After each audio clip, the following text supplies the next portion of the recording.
Marriage in Islam is sacred, a contract not just between two hearts, but between those hearts and Allah. It was meant to be a garden of mercy, a bond of growth, a shelter of peace. But too many women, righteous women, fall for men who wear Islam on the outside, but have hearts far from what Allah truly loves.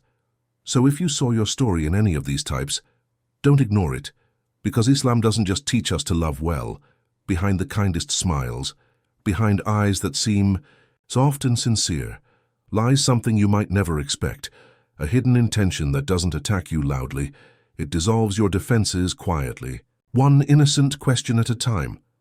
Today, witchcraft doesn't arrive in robes and rituals. It doesn't announce itself with smoke or symbols. Instead, it wears the face of a friend. It speaks gently, laughs with you, and hides its trap inside what looks like concern.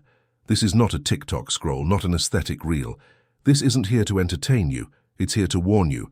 If you're here to laugh, this video isn't for you.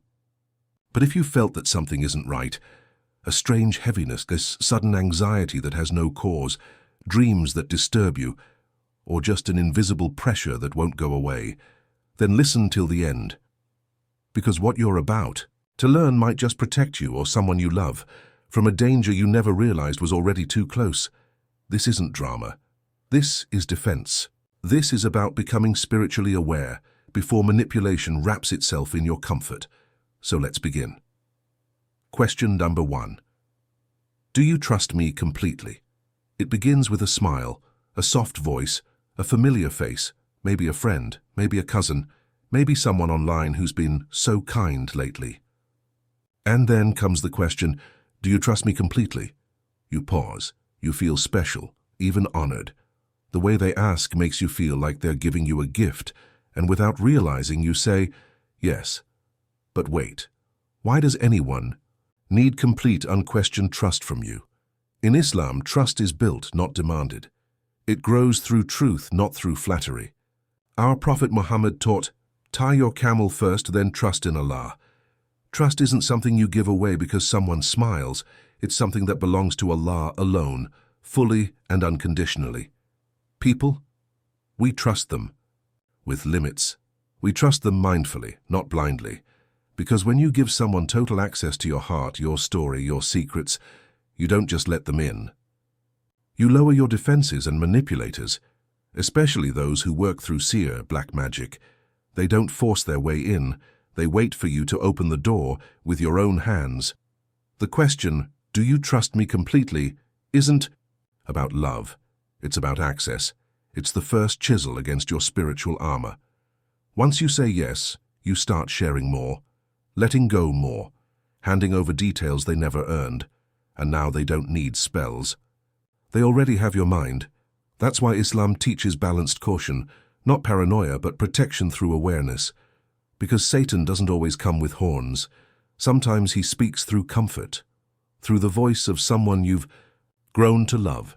So next time someone asks for complete trust, pause, ask yourself, why do they need it? What have they done to earn it?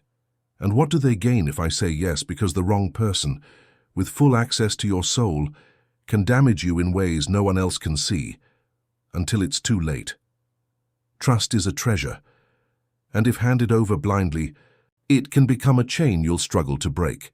How do you do that? Question number 2. Can I see something personal of yours? It never sounds dangerous. In fact, it's often wrapped in laughter. Wow, that's a beautiful ring. Can I try it on? Hey, do you still have that old childhood photo? I'd love to see it. It sounds friendly, harmless, almost sweet. But here's what most people never realize. They're not asking to admire. They're asking to access. Why is it always your sentimental items they're drawn to? Your scarf, your perfume, that shirt you wore last week, your handwriting, a lock of hair on a brush. These aren't just things, they're energetic fingerprints, and in the wrong hands they become keys. In many real-life cases of seer, witchcraft didn't begin with a ritual. It began with a borrowed bracelet, a gifted hoodie, a comb, a photo, a trace of your scent, and the person asking wasn't a stranger. It was someone you trusted, because Shaitan doesn't barge into your life wearing horns. He whispers through comfort. He sends his tools wrapped in smiles and harmless moments. The Prophet Muhammad said, Whoever goes to a fortune teller and believes in what they say has disbelieved in what was revealed to Muhammad.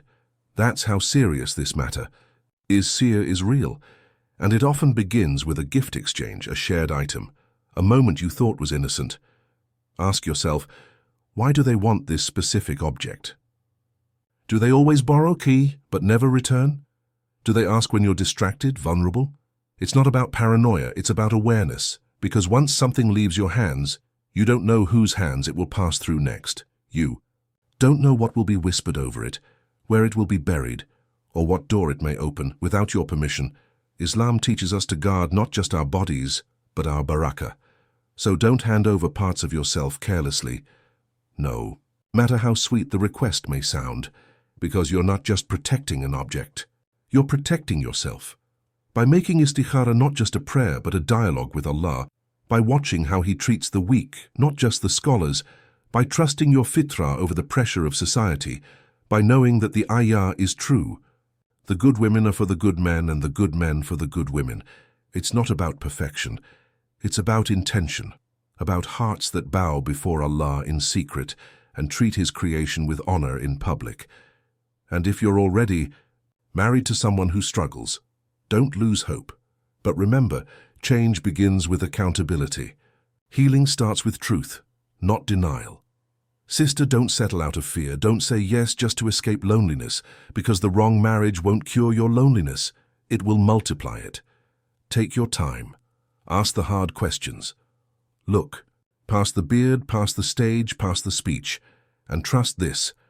When you honor Allah in your standards, Allah will honor you in your outcome, because you were not created to be tolerated or silenced, or made to feel small. You were created with dignity, and the man who deserves you will protect that dignity like an amana from Allah. Final dua and call to action. If this message reached your heart, drop a simple dua in the comments. Ya Allah, protect my heart from harm and guide me to what is best. You never know, and someone may say Ameen, and it could be the dua that changes your destiny. If this reminder helped, like it, share it. Let someone else be protected through you. Until next time, stay alert, stay honored, and stay close to Allah. Assalamu alaikum wa rahmatullah wa barakatuh.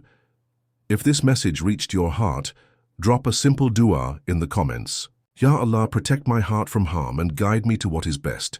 You never know, and someone may say Ameen, and it could be the dua that changes your destiny. If this reminder helped, like it, share it. Let someone else be protected through you. Until next time, stay alert, stay honored, and stay close to Allah. Assalamu alaikum wa rahmatullah wa barakatuh. Question number 3. What time were you born exactly? It doesn't sound strange. In fact, it often feels fun. What's your birth time? Just curious. You smile. You answer. You think it's about horoscopes, personality types, or some zodiac meme. But pause. Why do they want to know the exact moment you entered this world? Here's what most people don't know. That one piece of information, your precise birth time, is a spiritual coordinate. In the wrong hands, it's not a curiosity. It's a calculation. People who practice sorcery and sihr use your birth details, not to understand your personality, but to access your spiritual framework. With the exact time you were born, they can align dark rituals to your fate. They can locate vulnerabilities in your emotional rhythm. They can map when your light dims and how to dim it further. And most terrifyingly, you won't even realize it happened.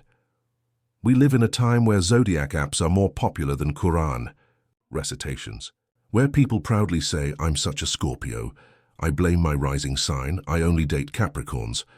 What they don't realize is this. Astrology is not just misinformation, it's shirk. The Prophet said, whoever seeks knowledge from the stars is seeking a branch of sorcery. So if someone, especially someone not close to you, insists on knowing your birth time, don't take it lightly. Maybe they seem spiritual. Maybe they speak of energies and healing. Maybe they just want to help you discover yourself, but their intentions may not be as pure as their tone. They're not just studying your mood. They're studying your access point. Ask yourself, why this question? Why now? Why them? Because when you hand over that detail, they no longer need permission. They already have your spiritual coordinates. What began as a light-hearted question may be the very thing pulling you away from clarity and into the hands of something you never meant to open yourself to. Question number 4. Has anyone ever hurt you deeply? It usually slips in at just the right moment. Not too soon, not too late. A quiet pause in a deep conversation, a soft voice that leans in and asks, "Has anyone ever broken your heart?" It sounds like concern, like someone finally sees your pain, like they want to understand. But sometimes, it's not about healing, it's about harvesting. Witches, manipulators, and people with dark intentions don't just use physical objects for seer. They use emotional wounds. They feed on your trauma, not to fix it, but to leverage it. When you confess your heartbreak, when you speak of betrayal, grief, or personal pain, you hand them something more powerful than any item, access to your soul's weak points. They now know where you're vulnerable, where you're broken, where you bleed. In countless real-world cases of sihr, it didn't start with a spell. It started with a confession, in a moment when someone just wanted to know you better. And Islam, subhanallah, has already guided us in this. The Prophet said, "Seek help in fulfilling your needs with secrecy, for every blessed person is envied." Your pain is sacred. Your scars are not for everyone. Not every shoulder deserves your tears. Some people don't want to comfort you. They want to study you, so they can later use your past to manipulate your present. They'll say, "I'm here to help. I just want to understand you." But when you start to notice that they only show up when you're sad, they only listen when you're weak, they disappear when you're strong, that's not love. That's access. So the next time someone asks you, "What's the worst thing you've ever been through?" don't be quick to answer. Ask yourself, do they only show concern when I'm at my lowest? Do they vanish when I'm empowered? Do they ask to support or to invade? Because real friends support. Real believers uplift. But hidden manipulators come wrapped in kindness and twist your truth into chains. Not every question deserves an answer. Not every tear deserves an audience. Protect your story, protect your scars, because once they have your pain, they don't need to raise their voice. They'll just replay your sorrow until you collapse. Question number 5. Will you keep this secret? It starts quietly, a soft moment, a whispered voice. Don't tell anyone I said this. Can't we keep this just between us? Or simply, this stays between you and me, okay? And just like that, you're handed a secret, wrapped not in sincerity, but in isolation. At first it feels special, like you're trusted, like you've been invited into something rare. But ask yourself, why the secrecy? Why the pressure to hide? In real life, this happens far more than we realize. A co-worker who pulls you aside, a friend who seems obsessed with your private life. They're always watching, always asking, always locking information in with guilt. It's not always verbal, sometimes it's just the look they give you, the tension in their silence, the fear you feel if you were ever to speak up. That's not intimacy, that's manipulation. You start to feel trapped, like if you told someone else, you'd be betraying them, when in reality, they're the ones betraying your clarity. Witches and spiritual manipulators use this tactic well. They don't want you to question. They want you to obey in silence. They wrap their intentions in secrecy until your silence becomes your bondage. But Islam teaches us otherwise. Yes, we honor trust. Yes, we don't expose people or gossip. But Islam never commands silence if that silence leads to confusion, harm, or spiritual danger. The Prophet said, there should be neither harming nor reciprocating harm.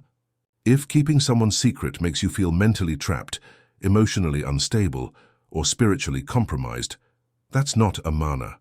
That's a warning. Privacy is built on trust. Manipulation is built on fear. Ask yourself, do I feel lighter or heavier after I hold their secret? Am I carrying trust or carrying chains? Because truth never hides from light. Only lies do. And if someone's asking you to guard a secret that makes your heart feel clouded, it's not trust. It's control disguised as closeness. Question. Verse 6. Why do you think your doers aren't working? They won't start with a fatwa. They won't argue with your dean. No, They'll just sit beside you and ask softly, "Why do you think your du'as feel empty lately? Don't you feel like something's blocking your blessings?" And before you realize it, a seed of doubt has been planted. This is how it begins, not with rebellion, but with suggestions that wear the face of concern. You were already feeling low, already wondering, already struggling with unanswered prayers, and now someone comes along, not to guide, but to redirect your pain away from Allah. They'll say, maybe someone cursed you. Maybe it's spiritual energy. Maybe you should try this method, this ritual, this person. And just like that, your heartbreak becomes a business opportunity for someone else's control. Islam teaches us to pour our grief directly into sajda, not into spiritual shortcuts. Allah says in the Quran, if Allah touches you with adversity, there is no remover of it except Him. Not a reader, not a healer, not someone who claims to see things others can't. Your du'as may be delayed, but they are never ignored, and anyone who uses that delay as a gateway to pull you away from tawakkul, they are not helping you. They are reprogramming you. They want to insert themselves between you and Allah, to become your spiritual middleman, to sell you what was always meant to be freely accessed through sujud. Ask yourself, are they encouraging dhikr or replacing it? Do they promote sabr and or shortcuts? Are they guiding you back to Allah, or to them? Because when someone turns your dua into a doorway for their power, they are not healers. They are hunters. And if you start looking for results instead of closeness to Allah, then your pain has been redirected from healing to hijacking. Faith is not measured by fast outcomes. It's measured by what you do when your prayers feel like whispers in the dark, and you still choose to whisper anyway. Question number 7. Would you do anything to fix your life right now? This is when the mask finally slips. No more hints, no more gentle leading. They look you straight in the eyes and ask, would you do anything to make this go away? Anything to finally feel free. And if you've been waiting, suffering, bleeding in silence, you might hesitate because maybe you would. You've tried patience, you've made dua, you've fasted, prayed, cried through the nights, and still your life feels stuck. So when someone says, I can help, just trust me, it sounds like relief, but it's not. It's the beginning of compromise. This is the moment where desperation becomes the door, not because you're weak, but because you're human. Who doesn't want peace? Who doesn't want closure? But in a world obsessed with speed, where slow healing is seen as failure, you become prey for people who promise results without patience. They'll say, just one visit to this person. Just follow this ritual. Just give me your name, your mother's name, and before you know it, you've stepped into something that works but isn't worth it. Islam teaches us that true relief doesn't come through shortcuts. It comes through surrender. Allah says, indeed, Allah is with those who are patient. 2:153. So when someone says, I can fix everything for you, just do what I say. Ask yourself, why do they want your trust more than you trust Allah? That's the danger. They don't need you to believe in magic. They just need you to stop believing in Allah's timing. And once that shift happens, once you hand over your will to someone else, you will find yourself deeper in spiritual darkness than any pain you were trying to escape. Because not everything that works is from Allah. Some doors open quickly because they were meant to ruin you faster. Not paranoia, but protection. Let's be clear. This isn't a call to fear every friend, to doubt every question, to walk through life paranoid and guarded. Islam doesn't teach us to live in suspicion. It teaches us to live in trust, but with wisdom. The Prophet said, tie your camel and then trust in Allah. You don't need to fear the world. You just need to anchor your heart with the one who never betrays it. So yes, these 7 questions are real. And yes, in the wrong hands they can be the start of something dark. But the answer isn't panic, it's tawakkul. It's learning to pause before answering, to reflect before giving. To protect what Allah entrusted you with, you don't have to live with anxiety. You just have to live with awareness. You don't need to fear black magic. You just need to fortify your soul. Because no one, not a witch, not a stranger, not even a trusted voice, can harm you unless Allah allows it. And no one, absolutely no one, can protect you like He can. Final dua. Say it. Type it. Let it reach the skies. Ya Allah, protect me from the harm I cannot see. Say it aloud. Type it in the comments. Let someone else say Ameen. And protect you with their prayer. Because in this world of whispers and shadows, sometimes all it takes is one sincere dua to block a storm you never even knew was heading your way. If this reminder opened your eyes, don't scroll past it. Like it, share it, spread it, because someone else out there may be handing over their soul just to feel a little less lost. Let this be the video that stops them.